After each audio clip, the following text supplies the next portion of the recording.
ನಮಸ್ಕಾರ. ಉತ್ತರ Karnataka ನ್ಯೂಸ್ನ morning news round ಅಪ್ಗೆ ಸ್ವಾಗತ. ನಾನು ಹನುಮಂತ್ ದೇಶ್ಮುಖ್. ಬನ್ನಿ ಕ್ವಿಕ್ ಆಗಿ ನೋಡೋಣ ಈ ಕ್ಷಣದ ಪ್ರಮುಖ ಸುದ್ದಿಗಳನ್ನ.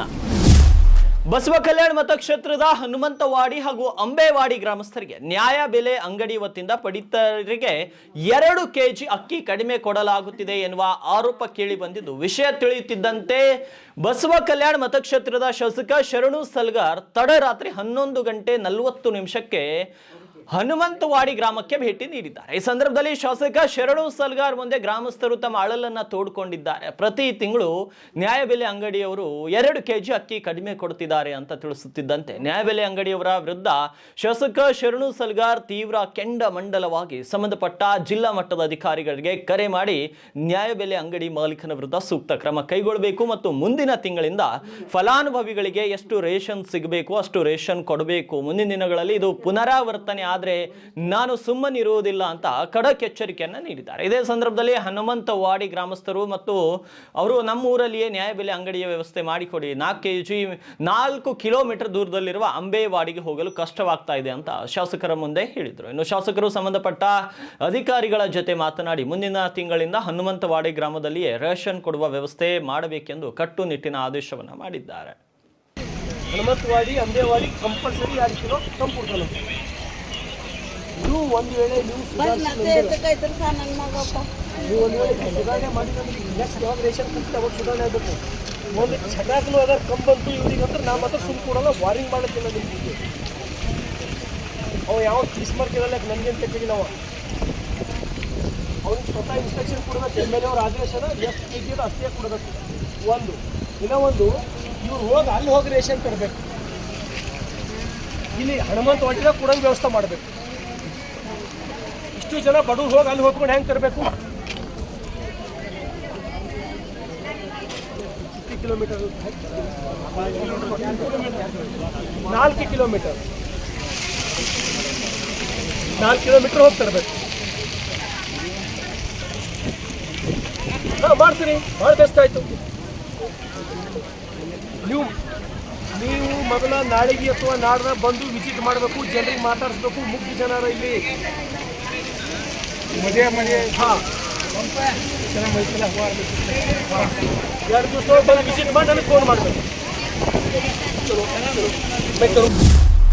ಎಸಿನು ಮುಂಗಾರಿನಲ್ಲಾದ ಅತಿವೃಷ್ಟಿಯಿಂದಾಗಿ ಸಂಪೂರ್ಣ ಬೆಳೆ ಕಳೆದುಕೊಂಡು ಸಾಲದ ಸುಳಿಗೆ ಸಿಲುಕಿರುವ ಬೀದರ್ ಜಿಲ್ಲೆಯ ರೈತರು ಸದ್ಯ ಬೇಸಿಗೆಯಲ್ಲಿ ಸುರಿಯುತ್ತಿರುವ ಈ ಅಕಾಲಿಕ ಮಳೆಗೆ ಹಿಂಗಾರಿನ ಜೋಳವನ್ನ ಕಳೆದುಕೊಂಡು ಮತ್ತೆ ಸಂಕಷ್ಟಕ್ಕೆ ಸಿಲುಕಿದ್ದಾರೆ. ಔರಾ ತಾಲೂಕಿನ ವಿವಿಧೆಡೆ ನಿನ್ನೆ ಸುರಿದಂತಹ ಭಾರಿ ಮಳೆ, ಗಾಳಿ ಸಹಿತ ಮಳೆಗೆ ಹಿಂಗಾರಿನ ಬಿಳಿ ಜೋಳ ಸಂಪೂರ್ಣವಾಗಿ ನೆಲ ಕಚ್ಚಿದೆ. ನೆಲಕ್ಕೆ ಬಿದ್ದ ಜೋಳ ಅದರ ಬಣ್ಣ ಕಂದು ಬಣ್ಣಕ್ಕೆ ತಿರುಗ್ತಾ ಇದೆ. ಇನ್ನು ಜೋಳ ಕಂದುಗೊಳ್ಳುತ್ತಿರುವ ಹಿನ್ನೆಲೆ ಜೋಳದ ದರ ಕೂಡ ಕುಸಿಯುವ ಭೀತಿ ಬೀದರ್ ಜಿಲ್ಲೆಯ ರೈತರಲ್ಲಿ ಶುರುವಾಗಿದೆ. ಸಾಮಾನ್ಯವಾಗಿ ಮಾರ್ಚ್ ಏಪ್ರಿಲ್ನಲ್ಲಿ ಜೋಳದ ರಾಶಿ ಮಾಡುತ್ತಿದ್ದ ರೈತರು ಕಳೆದ 10-15 ದಿನಗಳಿಂದ ಮಳೆ ಸುರಿಯುತ್ತಿರುವ ಕಾರಣ ಜೋಳವನ್ನ ರಾಶಿ ಮಾಡಲು ಸಾಧ್ಯವಾಗದೆ ಕಷ್ಟಪಟ್ಟು ಬೆಳೆದ ಬೆಳೆ ಕಣ್ಣು ಮುಂದೆಯೇ ಹಾಳಾಗ್ತಿರುವುದನ್ನ ನೋಡುತ್ತಾ ಅಸಹಾಯಕ ಸ್ಥಿತಿಯಲ್ಲಿದ್ದಾರೆ ಬೀದರ್ನ ಜನರು. ಬೀದರ್ ಜಿಲ್ಲೆಯಲ್ಲಿ ಕಳೆದ 10-12 ದಿನಗಳಿಂದ ಸುರಿಯುತ್ತಿರುವ ಈ ಅಕಾಲಿಕ ಮಳೆಗೆ ಜಿಲ್ಲೆಯ ರೈತಾಪಿ ವರ್ಗ ಒಂದು ರೀತಿ ತತ್ತರಿಸಿ ಹೋಗಿದೆ ಅಂತ ಹೇಳ್ಬೋದು. ಏನು ಇವತ್ತು ಔರಾ ತಾಲೂಕಿನ ಕೆಲವೆಡೆ ಒಂದು ರೀತಿ ಗುಡುಗು ಮಿಂಚಿನ ಸಹಿತ ಮಳೆ ಬಂದಿತ್ತು. ಇದರಿಂದಾಗಿ ಏನು ಜೋಳ ಸಂಪೂರ್ಣವಾಗಿ ನೆಲ ಕಚ್ಚಿದೆ ಅಂತ ಹೇಳ್ಬೋದು. ನಾವೀಗ ಔರಾ ತಾಲೂಕಿನ ಕಂದಗೋಳ ಗ್ರಾಮದ ಬಳಿ ಇದ್ದೇವೆ. ಈ ಗ್ರಾಮದಲ್ಲಿ ಏನು ರೈತರು ಕಷ್ಟಪಟ್ಟು 4-5 ತಿಂಗಳು ಜೋಳ ಬೆಳೆದಿದ್ರು. ಈಗ ಏನು ಬೇಸಿಗೆ ಸಮಯದಲ್ಲಿ ಸುರಿಯುತ್ತಿರೋ ಅಕಾಲಿಕ ಗಾಳಿ ಮಳೆಗೆ ಏನು ಜೋಳ ಸಂಪೂರ್ಣವಾಗಿ ನೆಲ ಕಚ್ಚಿದೆ ಅಂತ ಹೇಳ್ಬೋದು. ನೋಡ್ತಾ ಇರ್ಬೋದು ನೀವು ಯಾವ ರೀತಿ ಇಲ್ಲಿ ಜೋಳ ನೆಲ ಕಚ್ಚಿದೆ ಅಂತ. ಈ ರೀತಿ ಏನು ಮಳೆಯ ಸಮಯದಲ್ಲಿ ನೆಲ ಕಚ್ಚೋದ್ರಿಂದ ಸಂಪೂರ್ಣವಾಗಿ ಹಾಳಾಗುತ್ತೆ. ಈ ರೀತಿ ಕಪ್ಪಗಾಗ್ಬಿಟ್ರೆ ನಾಳೆ ರೈತರಿಗೆ 4-5 ಸಾವಿರ ರೇಟ್ ಇದೆ, ಇದನ್ನು 1-1.5 ಕೂಡ ಯಾರು ಕೊಂಡ್ಕೊಳ್ಳಲ್ಲ. ಇಂಥ ಪರಿಸ್ಥಿತಿ ಏನು ಈಗ ಬೀದರ್ ಜಿಲ್ಲೆಯಲ್ಲಿ ಬಂದಿದೆ ಅಂತ ಹೇಳ್ಬೋದು. ಏನು ಸಾಮಾನ್ಯವಾಗಿ ಫೆಬ್ರವರಿ ತಿಂಗಳಲ್ಲೇ ಮಳೆ ಬರಲ್ಲ, ಆದರೆ ಈಗ ಮಾರ್ಚ್ ಏಪ್ರಿಲ್ ತಿಂಗಳಲ್ಲೇ ಈಗ ಏನೋ ಮಳೆ ಬರ್ತಾ ಇದೆ. ಇದರಿಂದಾಗಿ ರೈತಾಪಿ ವರ್ಗ ಒಂದು ರೀತಿ ಸಾಕಷ್ಟು ಸಂಕಷ್ಟಕ್ಕೆ ಸಿಲುಕಿದೆ ಅಂತ ಹೇಳ್ಬೋದು. ನೋಡ್ತಾ ಇರ್ಬೋದು ನೀವೀಗ ರೈತರು ಏನು ಹೊಲದಲ್ಲಿ ಜೋಳ ಹಾಕಿದ್ರು, ಇನ್ನೇನು ಸ್ವಲ್ಪ ದಿವಸದಲ್ಲಿ ತೆಗಿತೀವಿ, ಪೀಕ್ ತೆಗಿತೀವಿ, ಇದರಿಂದ ಏನೋ ನಾಳೆ ದುಡ್ಡು ಬಂದಿದ್ರಲ್ಲಿ ಮಕ್ಕಳ ಮದುವೆ ಮಾಡ್ತೀವಿ, ಮಕ್ಕಳ ಎಜುಕೇಷನ್ ಮಾಡ್ತೀವಿ ಅಂತೇಳಿ ಒಂದು ಕನಸನ್ನು ಕಟ್ಟಿಕೊಂಡಿರ್ತಾರೆ. ಆದರೆ ಈಗ ಈ ಜೋಳ ಸಂಪೂರ್ಣವಾಗಿ ನೆಲ ಕಚ್ಚಿದ ಹಿನ್ನೆಲೆ ರೈತರ ಏನು ಆಸೆಗಳು ಆಕಾಂಕ್ಷೆಗಳೆಲ್ಲ ಮಣ್ಣು ಪಾಲಾಗಿದೆ ಅಂತ ಹೇಳ್ಬೋದು. ನೋಡ್ತಾ ಇರ್ಬೋದು ನೀವೀಗ ಪಾಪ ರೈತರು ಕಷ್ಟಪಟ್ಟು ಬೆಳೆಸಿರೋದಕ್ಕೆ ಬರೀ ಏನು ಗಾಳಿ ಮಳೆಗೇನೆ ಬಿದ್ದೋಗಿದೆ. ಸಂಪೂರ್ಣವಾಗಿ ಅದು ನೆಲ ಕಚ್ಚಿರೋದ್ರಿಂದ ಸಾಕಷ್ಟು ತೊಂದರೆಯಲ್ಲಿ ಜಿಲ್ಲೆಯ ರೈತರು ಇದ್ದಾರೆ ಅಂತ ಹೇಳ್ಬೋದು. ಕೇವಲ ಇದು ಒಂದೇ ಅಂತಲ್ಲ, ಕಲ್ಲಂಗಡಿ ಬೆಳೆಗೂ ಕೂಡ ತೊಂದರೆ ಆಗ್ತಿದೆ. ಏನು ಮೊನ್ನೆ ಸುರಿದ ಆಲಿಕಲ್ಲು ಮಳೆಗೆ ಕಲ್ಲಂಗಡಿ ಬೆಳೆ ಸಂಪೂರ್ಣವಾಗಿ ಹಾಳಾಗಿತ್ತು. ಏನು ಸಜ್ಜಿ ಜೋಳ ಎಲ್ಲವೂ ಕೂಡ ಏನು ಕೆಲವೊಂದಿಷ್ಟು ಜನ ರಾಶಿ ಮಾಡಿಟ್ಟಿದ್ರು, ಅವರು ಕೂಡ ತೊಂದರೆಯಲ್ಲಿದ್ದಾರೆ. ಒಟ್ಟಾರೆಯಾಗಿ ಈಗ ಸದ್ಯ ಸುರಿಯುತ್ತಿರುವ ಈ ಅಕಾಲಿಕ ಮಳೆ ಜಿಲ್ಲೆಯ ರೈತಾಪಿ ವರ್ಗಕ್ಕೆ ಒಂದು ರೀತಿ ಸಂಕಷ್ಟ ಒದಗಿಕೊಟ್ಟಿದೆ ಅಂತ ಹೇಳ್ಬೋದು. ಏನು ಸರ್ಕಾರ ಹಾಗೂ ಜಿಲ್ಲಾಡಳಿತ ರೈತರ ನೆರವಿಗೆ ಬಂದು ಏನು ಈ ರೀತಿ ಹಾಳಾಗಿರುವ ರೈತರ ಬೆಳೆಗೆ ಒಂದು ರೀತಿ ಪರಿಹಾರವನ್ನು ಕಲ್ಪಿಸಿಕೊಡುವ ಕೆಲಸ ಮಾಡುವ ಮೂಲಕ ರೈತರ ಬಾಳಿಗೆ ಬೆಳಕಾಗಬೇಕು ಅನ್ನೋದು ನಮ್ಮ ಆಶಯವಾಗಿದೆ. ಕ್ಯಾಮ್ರಾಮನ್ ಸಂತೋಷ್ ಜೊತೆ ದೇವರಾಜ್ ಹೊನಕೆರೆ, ಉತ್ತರ ಕರ್ನಾಟಕ ನ್ಯೂಸ್, ಬೀದರ್. ಇನ್ನು ಬೀದರ್ ಜಿಲ್ಲೆಯಲ್ಲಿ ಮತ್ತೆ ವರುಣದೇವನ ಆರ್ಭಟ ಮುಂದುವರೆದಿದೆ. ಬೇಸಿಗೆಯಲ್ಲಿ ಬಿಟ್ಟು ಬಿಡದೆ ಮಳೆರಾಯ ಬೀದರ್ ಜಿಲ್ಲೆಯಲ್ಲಿ ಸುರಿತಾ ಇದ್ದಾನೆ. ಹಗಲಲ್ಲೇ ಬಿಸಿಲಿನಲ್ಲಿ ಬೆಂದಂತಹ ಜನರಿಗೆ ಸಂಜೆ ಆಗ್ತಿದ್ದಂತೆ ತಂಪೆರಿತಿದ್ದಾನೆ ಮಳೆರಾಯ. ಆದರೆ ಇಂದು ಬೆಳಗ್ಗೆಯಿಂದಲೇ ಮಳೆರಾಯನ ಆರ್ಭಟ, ಅಲ್ಲಲ್ಲಿ ಸಣ್ಣ ಪ್ರಮಾಣದಲ್ಲಿ ಮಳೆ ಕೂಡ ಆಗ್ತಾ ಇದೆ. ಔರಾದ್, ಬಸವ ಕಲ್ಯಾಣ ತಾಲೂಕಿನ ಹಲವೆಡೆ ಅರ್ಧ ಗಂಟೆಗೂ ಹೆಚ್ಚು ಕಾಲ ನಿನ್ನೆ ಮಳೆ ಸುರಿದಿದೆ. ಮತ್ತು ಬೀದರ್ ನಗರ ಸೇರಿದಂತೆ ವಿವಿಧೆಡೆ ಇಂದು ಬೆಳಗ್ಗೆ ಕೂಡ 10 ರಿಂದ 15 ನಿಮಿಷಗಳ ಕಾಲ ಅಲ್ಪ ಮಟ್ಟಿಗೆ ಮಳೆಯಾಗಿದೆ. ಔರಾದ್ ತಾಲೂಕಿನ ಕಂದಗುಳು, ಸಂತಪುರ, ವಡಗಾಂವ್ ಸೇರಿ ವಿವಿಧ ಕಡೆ ಬಿರುಗಾಳಿ ಸಹಿತ ಭಾರೀ ಮಳೆ ಆಗಿದೆ. ಬೇಸಿಗೆಯಲ್ಲಿಯೂ ಕೂಡ ಗುಡುಗು, ಮಿಂಚು ಸಹಿತ ಭಾರೀ ಮಳೆ ಆಗ್ತಾ ಇದೆ. ಇನ್ನು ಅರ್ಧ ಗಂಟೆಯಿಂದ ಸುರಿತಿರುವಂತಹ ಮಳೆಯಿಂದಾಗಿ ರಸ್ತೆ ಎಲ್ಲ ತುಂಬ ನೀರೆಲ್ಲ ಹರಿತಾ ಇದ್ದಾವೆ. ನಿನ್ನೆ ಕೂಡ ಮಳೆ ಸುರಿತು. ಇಂದು ಬೆಳಗ್ಗೆಯಿಂದಲೂ ಕೂಡ ಅಲ್ಲಲ್ಲಿ ಮಳೆ ಸುರಿತಾ ಇದೆ ಮತ್ತು ಮೋಡ ಕವಿದ ವಾತಾವರಣ ಆವರಿಸಿಕೊಂಡಿದೆ.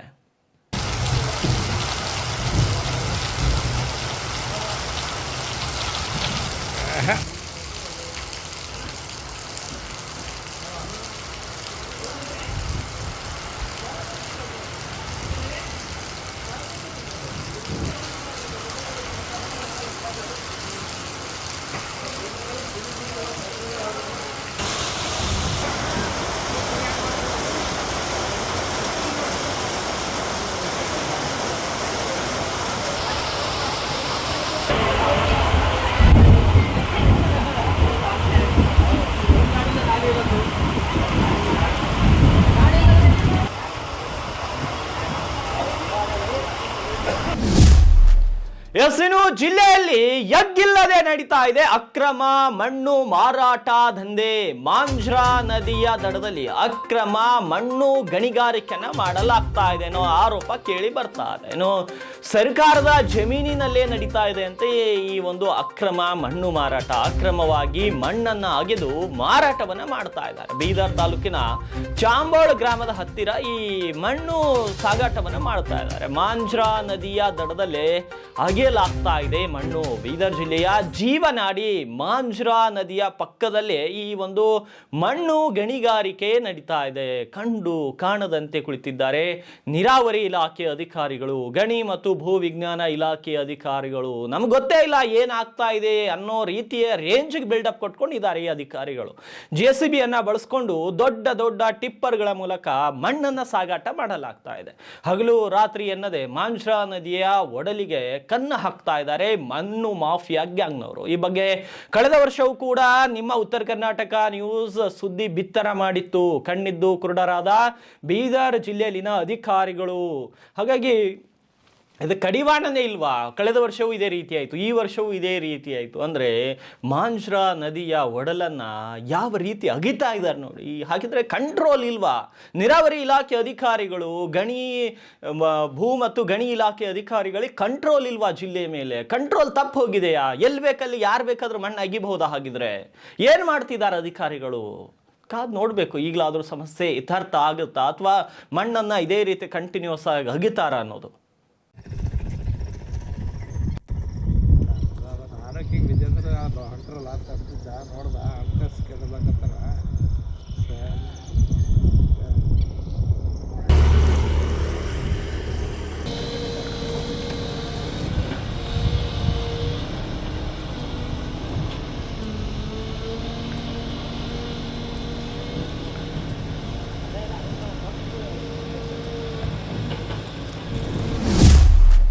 ಇನ್ನು ಉಗಾರ್ಖೋರ್ದ್ ಪಟ್ಟಣದಲ್ಲಿ ಮಹಾವೀರ ಜಯಂತಿಯನ್ನ ಅದ್ದೂರಿಯಾಗಿ ಆಚರಿಸಲಾಯಿತು. ಕೃಷ್ಣಾ ನದಿಗೆ ಪಲ್ಲಕ್ಕಿಯಲ್ಲಿ ಶ್ರೀ ಭಗವಾನ್ ಮಹಾವೀರ ಮೂರ್ತಿಯನ್ನ ತೆಗೆದುಕೊಂಡು ಹೋಗಿ ಮೂರ್ತಿಗೆ ಅಭಿಷೇಕ ಮಾಡಿ ಗ್ರಾಮ ಪ್ರದಕ್ಷಿಣೆಯ ಜೊತೆಗೆ ಭವ್ಯ ಮೆರವಣಿಗೆ ಕೂಡ ನಡೆಯಿತು. ಜೈನ ಸಮುದಾಯದ ಮಹಿಳೆಯರು ಕೃಷ್ಣಾ ನದಿಯಲ್ಲಿ 108 ಕುಂಭದ ಪೂಜೆ ನೆರವೇರಿಸಿ ನದಿಯ ನೀರನ್ನ ಬಸದಿಯಲ್ಲಿರುವ ಶ್ರೀ ಭಗವಾನ್ ಮಹಾವೀರ ಮೂರ್ತಿಗೆ ಅಭಿಷೇಕ ನೆರವೇರಿಸುವ ಮುಖಾಂತರ ತೊಟ್ಟಿಲನ್ನ ತೂಗಿ ಮಹಾವೀರ ನಾಮಕರಣವನ್ನು ಮಾಡಿದ್ರು. ಈ ಸಂದರ್ಭದಲ್ಲಿ ಜೈನ ಸಮಾಜದ ಅಧ್ಯಕ್ಷರಾದ AR ದೇವಮೂರೆ, ಉಪಾಧ್ಯಕ್ಷ ಜಿತೇಂದ್ರ ಸಾಂಗ್ಲೆ, ಕಾರ್ಯದರ್ಶಿ ಪ್ರದೀಪ್ ಚಿಂಚವಾಡೆ, ಅಪ್ಪ ಸಾಹೇಬ್ ಮಗ್ದೂಮ್, ಪಂಡಿತರಾವ್, ಪ್ರಕಾಶ್ ಉಪಾಧ್ಯ ಸೇರಿದಂತೆ ಅನೇಕರು ಭಾಗಿಯಾಗಿದ್ದರು.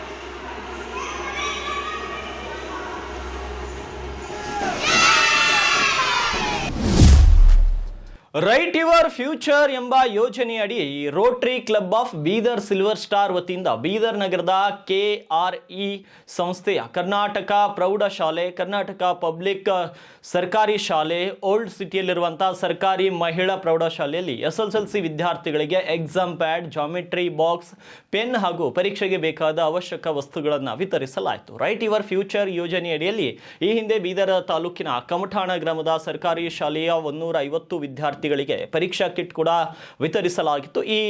ಇದರ ಮುಂದುವರೆದ ಭಾಗವಾಗಿ ಇಂದು ಬೀದರ್ನ 3 ಶಾಲೆಯ 200ಕ್ಕೂ ಹೆಚ್ಚು ಅಧಿಕ ವಿದ್ಯಾರ್ಥಿಗಳಿಗೆ ಪರೀಕ್ಷಾ ಕಿಟ್ಗಳನ್ನು ವಿತರಿಸಲಾಯಿತು. ಇದೇ ವೇಳೆ ಕ್ಲಬ್ನ ಅಧ್ಯಕ್ಷ ಆದಿಶ್ ವಾಲಿ ಮಾತನಾಡಿ, ಸದ್ಯ ಇನ್ನೇನು ಕೆಲವೇ ದಿನಗಳಲ್ಲಿ ವಿದ್ಯಾರ್ಥಿಗಳು ತಮ್ಮ ವಾರ್ಷಿಕ ಪರೀಕ್ಷೆಯನ್ನು ಎದುರಿಸಲಿದ್ದು, ಅವರಿಗೆ ಪರೀಕ್ಷಾ ಸಮಯದಲ್ಲಿ ಅಗತ್ಯವಿರುವ ಅವಶ್ಯಕ ವಸ್ತುಗಳನ್ನು ನೀಡುವ ಸದುದ್ದೇಶವನ್ನು ಹೊಂದಿ ನಮ್ಮ ರೋಟರಿ ಸಿಲ್ವರ್ ಸ್ಟಾರ್ ಈ ಪರೀಕ್ಷಾ ಕಿಟ್ಗಳನ್ನು ವಿತರಿಸುತ್ತಿದೆ ಎಂದರು. ಇನ್ನು ವಿದ್ಯಾರ್ಥಿಗಳು ಆತ್ಮವಿಶ್ವಾಸದಿಂದ ಪರೀಕ್ಷೆ ನಡೆಸಿ ನಿಮ್ಮ ಶಾಲೆಗೆ ಮತ್ತು ಕುಟುಂಬಕ್ಕೆ ಕೀರ್ತಿಯನ್ನ ತರಲೇಬೇಕೆಂದು ತಿಳಿಸಿದರು. ಮುಂದುವರೆದು ಕೆಲ ತಿಂಗಳುಗಳ ಹಿಂದೆ ನಾವು ಬಡ ವಿದ್ಯಾರ್ಥಿಗಳಿಗೆ ಶಿಕ್ಷಣಕ್ಕಾಗಿ ಕ್ರಿಕೆಟ್ ಟೂರ್ನಮೆಂಟ್ ಆಯೋಜಿಸಿದೆವು. ಇನ್ನು ಇದರಿಂದ ಬಂದಂತಹ ಸುಮಾರು 30 ಲಕ್ಷ ಹಣವನ್ನು ಜಿಲ್ಲೆಯ ಪ್ರತಿಭಾನ್ವಿತ ಬಡ ಮಕ್ಕಳ ಶಿಕ್ಷಣಕ್ಕಾಗಿ ಉಪಯೋಗಿಸಬೇಕೆನ್ನೋ ಯೋಜನೆಯನ್ನು ನಾವು ಹಮ್ಮಿಕೊಂಡಿದ್ದು, SSLCಯಲ್ಲಿ ಉತ್ತಮ ಅಂಕಗಳನ್ನು ಪಡೆದಂತಹ ಬಡ ವಿದ್ಯಾರ್ಥಿಗಳಿಗೆ ಜಿಲ್ಲೆಯ ಉತ್ತಮ ಕಾಲೇಜುಗಳಲ್ಲಿ ಶಿಕ್ಷಣ ಕೊಡಿಸುವ ಸಲುವಾಗಿ ವಿನಿಯೋಗಿಸಿಕೊಳ್ಳುತ್ತೇವೆ ಎಂದರು.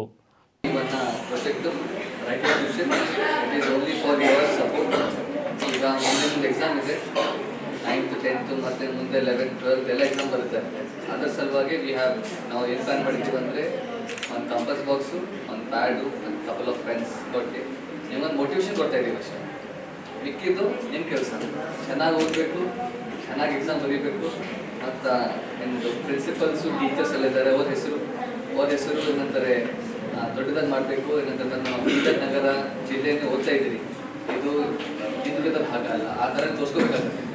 ಮುಂದಕ್ಕೆ ಡಾಕ್ಟರ್ ಆಗ್ಬೋದು, ಇಂಜಿನಿಯರ್ ಆಗ್ಬೋದು, ಲಾಯರ್ ಆಗ್ಬೋದು, ಜರ್ನಲಿಸ್ಟ್ ಆಗ್ಬೋದು, ತುಂಬ ಇದೆ. ಬರೀ ಡಾಕ್ಟರ್ ಇಂಜಿನಿಯರ್ ಅಷ್ಟೇ ಅಲ್ಲ, ಬಿಸ್ನೆಸ್ ಮ್ಯಾನ್ ಆಗ್ಬೋದು, ಮ್ಯಾನೇಜರ್ ಆಗ್ಬೋದು, ಕಾರ್ಪೊರೇಟ್ ಲೆವೆಲ್ ಎಕ್ಸಿಕ್ಯೂಟಿವ್ ಆಗ್ಬೋದು, ವೆರೈಟೀಸ್ ಆಫ್ ಫೀಲ್ಡ್ ಇದೆ. ಅದ್ರ ಬಗ್ಗೆ ನೀವೇ ರಿಸರ್ಚ್ ಮಾಡೋಕ್ಕಾಗುತ್ತೆ. ಹೆಡ್ ಮಾಸ್ಟರ್ ಸರು, ಪ್ರಿನ್ಸಿಪಲ್ ಫ್ಯಾಕಲ್ಟಿ, ಟೀಚರ್ಸ್ ಎಲ್ಲ ಬರೀ ಸೆಷನ್ ಕೊಡ್ತಾರೆ, ನೀವು ಇದು ಮಾಡ್ಬೋದು, ಇಂಜಿನಿಯರ್ ಆಗ್ಬೋದು ಚಂದ ಇರುತ್ತೆ, ಕಂಪ್ನಿ ಇಂಜಿನಿಯರಿಂಗ್ ಮಾಡ್ಬೋದು, ಡಾಕ್ಟರ್ ಆಗ್ಬೋದು, ಇಲ್ಲ ಮ್ಯಾನೇಜ್ಮೆಂಟ್ ಎಕ್ಸಿಕ್ಯೂಟಿವ್ ಆಗ್ಬೋದು, ಸೆಷನ್ ಕೊಡ್ತಾರೆ. ಬಟ್ ನಿಮಗೇನು ಇಷ್ಟ ಅದು ನೋಡ್ಕೋಬೇಕು. ನೀವು ಸ್ವಲ್ಪ ನಿಮ್ಮ ಪ್ರಯತ್ನದಿಂದ ಅರ್ಥ ಮಾಡ್ಕೋಬೇಕು, ನಾನು ಏನು ಓದಬೇಕು, ನಾನು ಏನು ಕೆಲಸ ಮಾಡಬೇಕು, ನಾನು ಏನು ಕೆಲಸ ನಂಗೆ ಇಷ್ಟ ಆಗುತ್ತೆ, ಆ ಥರ ಎಲ್ಲ ಯೋಚನೆ ಮಾಡಿ ನೀವು ಒಂದು ಗುರಿ ಇಟ್ಕೊಂಡೆ ಅದ್ರ ಪ್ರಕಾರ ಕೆಲಸ ಮಾಡ್ಕೊಂಡು ಹೋಗ್ಬೇಕು. ಅದೇ ಪ್ರಕಾರ ಆ ಉದ್ದೇಶದಿಂದ ಈಗ ಯಾರು 10th ಸ್ಟ್ಯಾಂಡರ್ಡಲ್ಲಿ ಚೆನ್ನಾಗಿ ಮಾರ್ಕ್ಸ್ ತಗೊಂಡು ಟಾಪ್ ಯಾರು ಮಾಡ್ತಾರೆ ಅವರಿಗೆ ನಾವು ಸ್ಕಾಲರ್ಶಿಪ್ಪು ಕೊಡ್ತಾ ಇದ್ದೀವಿ ಈ ವರ್ಷ ನಮ್ಮ ಕ್ಲಬ್ ಪದ್ಧತಿ. ರೀಸೆಂಟ್ಲಿ ನಾವು ಒಂದು ರೋಟರಿ ಕ್ರಿಕೆಟ್ ಪ್ರೀಮಿಯರ್ ಲೀಗ್ ಒಂದು ಕ್ರಿಕೆಟ್ ಟೂರ್ನಮೆಂಟ್ ಪ್ರೀಮಿಯರ್ ಲೀಗ್ ಅಂತ IPL ಥರನೇ ಒಂದು ಆರ್ಗನೈಸ್ ಮಾಡಿದ್ವಿ. ಅದರಲ್ಲಿ ನಮಗೆ ಫಂಡ್ ರೈಸ್ ಎಲ್ಲ ಮಾಡಿದ್ವಿ. ಆ ಇದರ ದುಡ್ಡು ಸ್ಕಾಲರ್ಶಿಪ್ ಮುಖಾಂತರ ನಿಮಗೆ ಟಾಪ್ ಕಾಲೇಜಸ್ ಇದರಲ್ಲಿ ಟಾಪ್ ಕಾಲೇಜ್ ಇದೆಲ್ಲ, ಯಾರು IIT, NEET ಎಲ್ಲ ಸೀಟ್ಸ್ ಕನ್ಫರ್ಮ್ ಕೊಡ್ತಾರೆ. ಸುಮಾರು ಕಾಲೇಜಸ್ ಇದೆ. ಆ ಕಾಲೇಜ್ ಯಾವ ಕಾಲೇಜಲ್ಲಿ ನಿಮಗೆ ಇಷ್ಟ ಇದೆ ಅದರ ಫೀಸ್ ನಾವು ಏನಂತರ ಕಟ್ತೀವಿ, ಅಂದರೆ ಆ ಏನಾದ್ರು ಸ್ಕಾಲರ್ಶಿಪ್ ಮುಖಾಂತರ ನಾವೇ ಫೀಸ್ ಕಟ್ಬಿಡ್ತೀವಿ. ನಿಮ್ಮದು ಕೆಲಸ ಏನು ಬರೀ ಓದೋದು 11th 12th. ಬಟ್ ಅದರ ಸಲುವಾಗಿ ಈ SSLC ಎಕ್ಸಾಮ್ ಏನಿದೆಯಲ್ಲ ಅದರಲ್ಲಿ ಟಾಪಲ್ಲಿ ಬರುತ್ತೆ. ಟಾಪ್ ಸ್ಟೂಡೆಂಟ್ಸಿಗೆ ಇದು ಮಾಡ್ತಾರೆ. ಸೊ ಈ ವರ್ಷ ಹಿಂಗಿದೆ, ಮತ್ತು ಮುಂದಿನ ವರ್ಷ ನಾವು ಈ ಥರ ಸಪೋರ್ಟ್ ಮಾಡ್ತೀವಿ. ಧನ್ಯವಾದ. ಇನ್ನು ಕ್ಲಬ್ನ ಕಾರ್ಯದರ್ಶಿ ಕಿರಣ್ ಸ್ಯಾಮುವೆಲ್ ಮಾತನಾಡಿ, ಶೈಕ್ಷಣಿಕವಾಗಿ ಕೊಂಚ ಹಿಂದುಳಿದಿರುವಂತಹ ಗಡಿ ಜಿಲ್ಲೆ ಬೀದರ್ ಜಿಲ್ಲೆಯನ್ನ ಶೈಕ್ಷಣಿಕವಾಗಿ ಮುಂದೆ ತರುವ ಸದುದ್ದೇಶವನ್ನ ಇಟ್ಟುಕೊಂಡು ನಮ್ಮ ರೋಟರಿ ತಂಡ ಕಳೆದ 2 ವರ್ಷಗಳಿಂದ ಕೆಲಸ ಮಾಡ್ತಾ ಇದೆ. ಇನ್ನು ಜಿಲ್ಲೆಯಲ್ಲಿನ ಪ್ರತಿಭಾನ್ವಿತ ಮಕ್ಕಳ ಶಿಕ್ಷಣಕ್ಕಾಗಿ ನಾವು ಈಗಾಗಲೇ ಕ್ರಿಕೆಟ್ ಟೂರ್ನಮೆಂಟ್ ಮೂಲಕ 30 ರಿಂದ 35 ಲಕ್ಷ ಹಣವನ್ನು ಸಂಗ್ರಹಿಸಿದ್ದು, SSLC ಪರೀಕ್ಷೆಯಲ್ಲಿ ಉತ್ತಮ ಅಂಕವನ್ನು ಪಡೆದಂತಹ ಮಕ್ಕಳಿಗೆ ಉಚಿತವಾಗಿ ಶಿಕ್ಷಣ ಕೊಡಿಸುವ ಸಲುವಾಗಿ ಈ ಹಣವನ್ನು ಬಳಸಿಕೊಳ್ಳುತ್ತೇವೆ ಎಂದರು. ಇನ್ನು ನಿಮ್ಮಲ್ಲಿ ಯಾರಾದರೂ SSLC ಪರೀಕ್ಷೆಯಲ್ಲಿ ಉತ್ತಮ ಅಂಕ ಪಡೆದುಕೊಂಡ್ರೆ ನೀವು ಕೂಡ ಇದರ ಪ್ರಯೋಜನ ಪಡೆದುಕೊಳ್ಳಬಹುದು. ನೀವೆಲ್ಲರೂ ಉತ್ತಮವಾದ ಶಿಕ್ಷಣವನ್ನು ಪಡೆದು ಸುಶಿಕ್ಷಿತ ಸಮಾಜದ ನಿರ್ಮಾಣಕ್ಕೆ ಕೈ ಜೋಡಿಸಬೇಕು ಎಂದರು. ಇನ್ನು ಇದೇ ವೇಳೆ ಕ್ಲಬ್ನ ಜಂಟಿ ಕಾರ್ಯದರ್ಶಿ ಭಾವೇಶ್ ಪಟೇಲ್, ಮಾಜಿ ಖಜಾನ್ಸಿ ಹಮಯಂ ಸಿಂಧೂಲ್, KRA ಸಂಸ್ಥೆಯ ಆಡಳಿತ ಮಂಡಳಿ ಸದಸ್ಯರು ಹಾಗೂ ಸಿಲ್ವರ್ ಸ್ಟಾರ್ ಸದಸ್ಯ ಶ್ರೀನಾಥ್ ನಾಗುರೆ ಮತ್ತು ಶಿಕ್ಷಣ ಸಂಸ್ಥೆಯ ಪ್ರಾಂಶುಪಾಲರು, ಮುಖ್ಯಸ್ಥರು, ಆಡಳಿತ ಮಂಡಳಿ ಸದಸ್ಯರು, ಸಿಬ್ಬಂದಿ ವರ್ಗದವರು ಉಪಸ್ಥಿತರಿದ್ದರು. ನಾವು ನಮ್ಮ ಸಮಾಜಕ್ಕೆ ಏನಾದರೂ ಒಂದು ಒಳ್ಳೇದಾಗಬೇಕೆಂದು ನಾವೆಲ್ಲ ಬಂದ್ಕೊಂಡಿದ್ದೀವಿ. ಅದಕ್ಕಾಗಿ ಈ ಸಮಯದಲ್ಲಿ ನಾವು ಈ ವರ್ಷ ನಮ್ಮ ಫೋಕಸ್ ಏನಿದೆ ಅಂದ್ರೆ educate a child and empower a future. ಅಂದ್ರೆ ಈ ಗಡಿ ಭಾಗದಲ್ಲಿ ಸಾಕಷ್ಟು ಜನ ಓದೋಕೆ ಆಸಕ್ತಿ ಹೊಂದಿರುತ್ತಾರೆ, ಆದ್ರೆ ಅವರಿಗೆ ಫೈನಾನ್ಷಿಯಲ್ ವೀಕ್ನೆಸ್ ಸಲುವಾಗಿ ಸಾಕಷ್ಟು ಜನಕ್ಕೆ ಮುಂದೆ ಹೋಗೋಕೆ ಆಗೋದಿಲ್ಲ. ಅದರಲ್ಲಿ ನಾವು ಒಂದು ವೆಸಲ್ ಆಗಿ ನಾವು ಮುಂದೆ ಬರೋಕ್ಕೆ ಇಚ್ಛೆ ಪಡ್ತಾ ಇದ್ವಿ. ಏನಂದ್ರೆ Rotary club of Bidar silver star ಇಂದ ನಾವು ಈ ವರ್ಷ ಒಂದು ಕ್ರಿಕೆಟ್ ಟೂರ್ನಮೆಂಟ್ ಮಾಡಿದೀವಿ. ಆ ಕ್ರಿಕೆಟ್ ಟೂರ್ನಮೆಂಟ್ ಅಲ್ಲಿ ಸಾಕಷ್ಟು ಜನ ಎಲ್ಲ ರೋಟರಿ ಕ್ಲಬ್ ಇಂದ ಮೆಂಬರ್ಸ್ ಅವ್ರ ಜೊತೆ ಕ್ರಿಕೆಟ್ ಮಾಡಿದೀವಿ. ಅದರೊಳಗೆ 30 to 35 lakhs ನಾವು ಈ ಸಲ ನಾವು ಡೊನೇಟ್ ಮಾಡಿದೀವಿ ಎಲ್ಲ ಕ್ಲಬ್ಸ್ ಇಂದ. ಸೊ ಆ 30 lakhs ಇಂದ ನಾವೇನ್ ಮಾಡ್ತಾ ಇದ್ದೀವಿ ಅಂದ್ರೆ ಬೀದರ್ ಜಿಲ್ಲೆಯಿಂದ ಯಾವ್ಯಾವ ವಿದ್ಯಾರ್ಥಿಗಳಿಗೆ ತಮ್ಮ ಅವ್ರಿಗೆ ಡ್ರೀಮ್ಸ್ ಇರುತ್ತೆ, ನಾನು ಶಾಹೀನ್ ಹೋಗ್ಬೇಕು, ನಾನು ಜ್ಞಾನಸುಧಾ ಹೋಗ್ಬೇಕು, ನಾನು ಗುರುನಾನಕ್ ಹೋಗ್ಬೇಕು, but because of financial problems ಅವ್ರು ಹೋಗೋಕ್ ಆಗೋದಿಲ್ಲ. ಸೊ ನಾವು DDPI ಸರ್ ಜೊತೆ ಒಂದು MOU ಸೈನ್ ಮಾಡ್ಕೊಂಡ್ಬಿಟ್ಟು ಟಾಪ್ 10, ಟಾಪ್ 20, ಟಾಪ್ 30 ಲಿಸ್ಟ್ ತಗೊಂಡ್ಬಿಟ್ಟಿದೆ. ಅದರಿಂದ ಎಕನಾಮಿಕಲ್ ವೀಕರ್ ಸೆಕ್ಷನ್ ಅಂತ ನಿಮ್ಗೆ ಗೊತ್ತಿದೆ ಯಾವ ತರ ಇರುತ್ತೆ. ಆ ಎಕನಾಮಿಕಲ್ ವೀಕರ್ ಸೆಕ್ಷನ್ ಅನ್ನು ನೋಡಿ we will take at least 15 to 20 people. ನಾವು ಈ ಸಲ ನಾವು ಪ್ರಾಮಿಸ್ ಮಾಡ್ತಾ ಇದೀವಿ ಏನಂತಂದ್ರೆ ನಾವು ಅವರಿಗೆ 100% ಗುಡ್ ಎಜುಕೇಶನ್ ಕೊಡ್ತೀವಿ. +1 and +2 ಅಬ್ಸಲ್ಯೂಟ್ಲಿ ಫ್ರೀ ನಮ್ಮ ಕ್ಲಬ್ ಇಂದ ನಾವು ಅವರಿಗೆ ಡೊನೇಟ್ ಮಾಡ್ತಾ ಇದ್ದೀವಿ. ಸೊ ಅದು ಒಂದು ಪ್ರಾಜೆಕ್ಟ್ ಇದೆ ಈ ಸಲ. ಸೊ ಅದರಿಂದ ಕುರಿತಾಗಿ ಇವಾಗ ನಾವು ನಿಮ್ಗೆಲ್ಲ ಮೋಟಿವೇಶನ್ ಏನಂದ್ರೆ ನೀವು ಸಹ ಅದೇ ರೀತಿಯಾಗಿ ಒಳ್ಳೆ ರೀತಿಯಾಗಿ ನೀವು ಎಜುಕೇಶನ್ ಓದಿದ್ರೆ ನೆಕ್ಸ್ಟ್ ಇಯರ್ನು ನೀವು ಅದೇ ತರ ನಮ್ಮ ಕ್ಲಬ್ ಇಂದ ಅನುದಾನ ಪಡಿಬಹುದು. Not only from government, from our club, we will help you. So all the students present here, ಈ ಎಕ್ಸಾಮ್ ಬರೆಯುವಾಗ ರೈಟಿಂಗ್ ಪ್ಯಾಡ್ ನಿಮ್ಮ ಮನೇಲಿ ಇಟ್ಕೊಳ್ರಿ, ಅದನ್ನ ಮೋಟಿವೇಶನ್ ಆಗಿ ಯೂಸ್ ಮಾಡಿ. ನೆಕ್ಸ್ಟ್ ಇಯರ್ ನನಗೆ ಈ ಕಾಲೇಜಲ್ಲಿ ಅಡ್ಮಿಷನ್ ಸಿಗ್ಬೇಕಂತ. ಇರಾನ್ ಯುದ್ಧ ನಿಲ್ಲದ ಹಿನ್ನೆಲೆ ರಸಗೊಬ್ಬರ, LPG, ಪೆಟ್ರೋಲ್, ಡೀಸೆಲ್, ಗ್ಯಾಸ್ ಪೂರೈಕೆ ಬಗ್ಗೆ ಜನರ ಆತಂಕ ಮುಂದುವರೆದಿದೆ. ಸರ್ಕಾರ ದಿನವೂ ಕೂಡ ಜನರಿಗೆ ಈ ಅಗತ್ಯ ವಸ್ತುಗಳ ಪೂರೈಕೆ ಸ್ಥಿತಿ ಬಗ್ಗೆ ಮಾಹಿತಿ ಒದಗಿಸ್ತಾ ಇದೆ. ಪೆಟ್ರೋಲಿಯಂ, ನೈಸರ್ಗಿಕ ಅನಿಲ, ಬಂದರು, ಹಡಗು, ಜಲಮಾರ್ಗ ಇತ್ಯಾದಿ ಸಚಿವಾಲಯದ ಅಧಿಕಾರಿಗಳು ಇಂದು ಸೋಮವಾರ ಪತ್ರಿಕಾಗೋಷ್ಠಿಯಲ್ಲಿ ಮಾಹಿತಿ ಹಂಚಿಕೊಂಡಿದ್ದಾರೆ. ಯೂರಿಯಾ ಸಂಗ್ರಹ ಸಾಕಷ್ಟಿದೆ, ಬೇರೆ ಬೇರೆ ಮೂಲಗಳಿಂದ ರಸಗೊಬ್ಬರ ಪೂರೈಕೆಗೆ ಪ್ರಯತ್ನಿಸಲಾಗುತ್ತಿದೆ ಅಂತ ಸರ್ಕಾರ ಹೇಳಿದೆ. ಭಾರತದ ಪೆಟ್ರೋಲ್, ಡೀಸೆಲ್ ಮತ್ತು ಗ್ಯಾಸ್ ಅವಶ್ಯಕತೆಗೆ ಆಮದು ಮೇಲೆ ಹೆಚ್ಚಿನ ಅವಲಂಬನೆ ಇದೆ. ಹಾಗೆ ರಸಗೊಬ್ಬರಕ್ಕೂ ಭಾರತ ಆಮದು ಮೇಲೆ ಅವಲಂಬಿತವಾಗಿದೆ. ಹೆಚ್ಚಿನ ರಸಗೊಬ್ಬರ ಆಮದು ಗಲ್ಫ್ನಿಂದ ಮಾಡಲಾಗುತ್ತಿದೆ. ಪೆಟ್ರೋಲಿಯಂ ಸಚಿವಾಲಯ ನೀಡಿರುವ ಮಾಹಿತಿ ಪ್ರಕಾರ 20% ರಿಂದ 30% ಯೂರಿಯಾ, 30% DAPಯನ್ನು ಗಲ್ಫ್ನಿಂದ ಆಮದು ಮಾಡಿಕೊಳ್ಳಲಾಗ್ತಾ ಇದೆ. ಭಾರತದಲ್ಲಿ ಯೂರಿಯಾ ಉತ್ಪಾದನೆಗೆ ಬೇಕಾದ LNG ಗಲ್ಫ್ನಿಂದ 50% ಪೂರೈಕೆ ಆಗ್ತಾ ಇದೆ. ರಸಗೊಬ್ಬರ ತಯಾರಿಕೆಗೆ ಅಗತ್ಯವಾಗಿರುವಂತಹ ಕಚ್ಚಾ ಸಾಮಗ್ರಿಗಳಾದ ಅಮೋನಿಯಂ, ಸಲ್ಫರ್ ಇತ್ಯಾದಿ ಕೂಡ ಆಮದು ಮೇಲೆ ಅವಲಂಬಿತವಾಗಿರುವಂಥದ್ದು. ಇದರಿಂದ ದೇಶದೊಳಗಿನ ಯೂರಿಯಾ ಉತ್ಪಾದನೆ ಮೇಲೆ ಪರಿಣಾಮ ಬೀರಿದೆ ಅಂತ ಸರ್ಕಾರ ಹೇಳಿದೆ. ಸದ್ಯ ರಸಗೊಬ್ಬರ ದಾಸ್ತಾನು ಸಾಕಷ್ಟಿದೆ. ಕಳೆದ ವರ್ಷ ಈ ಅವಧಿಯಲ್ಲಿ 147 ಲಕ್ಷ ಟನ್ ಯೂರಿಯಾ ಇತ್ತು. ಈಗ ಅದು 180 ಲಕ್ಷ ಟನ್ಗಳಷ್ಟಾಗಿದೆ. ಏಪ್ರಿಲ್ ಮತ್ತು ಮೇ ತಿಂಗಳಲ್ಲಿ ಬೇಸಾಯ ಹೆಚ್ಚು ಇರುವುದಿಲ್ಲ. ಹೀಗಾಗಿ ಮುಂಗಾರು ಬೆಳೆ ಸೀಸನ್ಗೆ ಯೂರಿಯಾ ದಾಸ್ತಾನು ಮಾಡಲು ಅವಕಾಶ ಇದೆ ಎಂದು ಸರ್ಕಾರ ತಿಳಿಸಿದೆ. ಯೂರಿಯಾ ಉತ್ಪಾದನೆ ಹೆಚ್ಚಿಸಲು ಸರ್ಕಾರ ಕ್ರಮ ಕೈಗೊಂಡಿದೆ. ಯೂರಿಯಾ ಘಟಕಗಳಿಗೆ LNG ಪೂರೈಕೆಯನ್ನು ಹೆಚ್ಚಿಸಲಾಗಿದೆ. ಇದರಿಂದ ಯೂರಿಯಾ ಉತ್ಪಾದನೆ ದಿನಕ್ಕೆ 12,000 ರಿಂದ 15,000 ಟನ್ಗಳಷ್ಟು ಹೆಚ್ಚಿಗೆ ಆಗಿದೆ ಅಂತ ಪೆಟ್ರೋಲಿಯಂ ಸಚಿವಾಲಯದ ಅಧಿಕಾರಿಗಳು ತಿಳಿಸಿದ್ದಾರೆ. ಇನ್ನು ಕಳೆದ 2 ದಿನಗಳಲ್ಲಿ ಬೆಂಗಳೂರು ಸೇರಿದಂತೆ ರಾಜ್ಯದ ಹಲವೆಡೆ ಧಾರಾಕಾರ ಮಳೆ ಸುರಿದಿದ್ದು ಬೇಸಿಲ ಬೆಗೆ ಆರಿದಂತಾಗಿದೆ. ಇಂದು ಸಹ ರಾಜ್ಯದ ಹಲವು ಜಿಲ್ಲೆಗಳಲ್ಲಿ ಮಳೆಯಾಗುವ ಸಾಧ್ಯತೆ ಇದೆ ಅಂತ ರಾಜ್ಯ ಹವಾಮಾನ ಇಲಾಖೆ ಮುನ್ಸೂಚನೆ ನೀಡಿದೆ. ಬೆಂಗಳೂರಿನಲ್ಲಿ ಮೋಡ ಕವಿದ ವಾತಾವರಣವಿದ್ದು ಕಲಬುರಗಿ, ವಿಜಯಪುರ ಮತ್ತು ಧಾರವಾಡ ಜಿಲ್ಲೆಗಳಿಗೆ ಆರೆಂಜ್ ಅಲರ್ಟ್ ಕೂಡ ಘೋಷಿಸಲಾಗಿದೆ. ಬೀದರ್, ಬಾಗಲಕೋಟೆ, ಗದಗ, ಉತ್ತರ ಕನ್ನಡ, ಶಿವಮೊಗ್ಗ, ಉಡುಪಿ, ದಕ್ಷಿಣ ಕನ್ನಡ, ಚಿಕ್ಕಮಗಳೂರು, ಕೊಡಗು, ಹಾಸನ, ಮೈಸೂರು, ಮಂಡ್ಯ, ಚಾಮರಾಜನಗರ, ರಾಮನಗರ, ಬೆಂಗಳೂರು ಗ್ರಾಮಾಂತರ, ಬೆಂಗಳೂರು ನಗರ ಜಿಲ್ಲೆಗಳು ಜಿಲ್ಲೆಗಳಲ್ಲಿ ಗುಡುಗು ಸಹಿತ ಸಾಧಾರಣ ಮಳೆಯಾಗುವ ಸಾಧ್ಯತೆ ಇದೆ ಅಂತ ಹವಾಮಾನ ಇಲಾಖೆ ತಿಳಿಸಿದೆ. ಅದರಿಂದ ಈ 17 ಜಿಲ್ಲೆಗಳಿಗೆ ಯೆಲ್ಲೋ ಅಲರ್ಟ್ ಕೂಡ ಸೂಚಿಸಲಾಗಿದೆ. ಉಡುಪಿ, ದಕ್ಷಿಣ ಕನ್ನಡ, ಉತ್ತರ ಕನ್ನಡ ಸೇರಿದಂತೆ ಉತ್ತರ ಒಳನಾಡಿನ ಬೆಳಗಾವಿ, ಬಾಗಲಕೋಟೆ, ಧಾರವಾಡ, ವಿಜಯಪುರ, ಕಲಬುರಗಿ, ಬೀದರ್, ಗದಗ, ಹಾವೇರಿ ಜಿಲ್ಲೆಗಳಲ್ಲಿ ಕೂಡ ಗುಡುಗು ಸಹಿತ ಮಳೆಯಾಗುವ ನಿರೀಕ್ಷೆ ಇದೆ. ದಕ್ಷಿಣ ಒಳನಾಡಿನ ಶಿವಮೊಗ್ಗ, ಚಿಕ್ಕಮಗಳೂರು, ಹಾಸನ, ಕೊಡಗು, ಮೈಸೂರು, ಮಂಡ್ಯ, ಚಾಮರಾಜನಗರ, ಬೆಂಗಳೂರು ಗ್ರಾಮಾಂತರ, ಬೆಂಗಳೂರು ನಗರ, ಚಿಕ್ಕಬಳ್ಳಾಪುರ, ಕೋಲಾರ, ತುಮಕೂರು, ರಾಮನಗರದಲ್ಲಿ ಕೂಡ 30 ರಿಂದ 40 ಕಿಲೋಮೀಟರ್ ಪ್ರತಿ ಗಂಟೆ ವೇಗದಲ್ಲಿ ಗಾಳಿ ಮಳೆ ಜೋರಾಗಲಿದೆ. ಇನ್ನು ಉಳಿದೆಡೆ ಕೂಡ ಒಣ ಹವೆಯ ವಾತಾವರಣ ಮುಂದುವರಿಯಲಿದೆ ಅಂತ ಹವಾಮಾನ ಇಲಾಖೆ ತಿಳಿಸಿದೆ. ಇವಾಗಿದ್ದು ಈ ಕ್ಷಣದ ಪ್ರಮುಖ ಸುದ್ದಿಗಳು. ಮತ್ತೆ ಭೇಟಿಯಾಗ್ತೀನಿ ಮತ್ತೊಂದು ನ್ಯೂಸ್ ಬುಲೆಟಿನ್ನಲ್ಲಿ.